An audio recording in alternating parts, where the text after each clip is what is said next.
চলুন আজকে আমরা দেখাবো আপনাদেরকে প্রতিদিন সকালে আমাদের কি রুটিন থাকে। দেখতেই পাচ্ছেন প্রতিদিন সকালে গোবরের কি অবস্থা হয়ে থাকে ঘরগুলো। প্রথমেই আমাদের কাজ হচ্ছে শেডে ঢুকে লাইটগুলোকে অফ করে নেয়া, এরপর ফ্লোরে জমে থাকা সমস্ত গোবরগুলোকে একসাথে করে বাহিরে বের করে দেয়া শেড থেকে।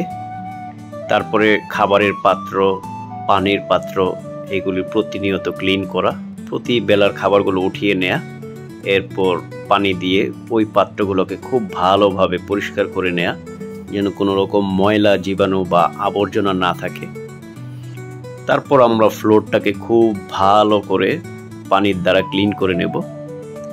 প্রতিনিয়ত এরকম ফ্লোরগুলোকে আমরা ক্লিন করি প্রতিদিন দুবেলা, এবং সকাল ও বিকালে ক্লিনের সময় যদি গরুর পেছনে বা লেজে কোনো রকম গোবর বা অন্য কোনো ময়লা থাকে সেগুলোকে আমরা হালকা পানি মেরে দিই।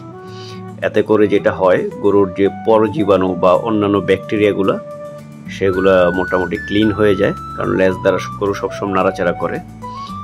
এরপর শুরু হয়ে যায় মূলত তাদের খাবার তৈরির কাজটা।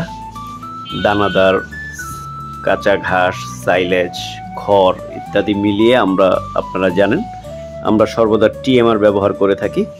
সেই টিএমআরটা আমরা প্রস্তুত করে তারপর পরিবেশনের জন্য আমরা নিয়ে যাই তাদের কাছে। এরপর প্রত্যেকটা গরুর ওজন অনুযায়ী তাদের খাবারের পাত্রে আমরা তাদের এই টিএমআর খাবারটাকে পরিবেশন করে থাকি।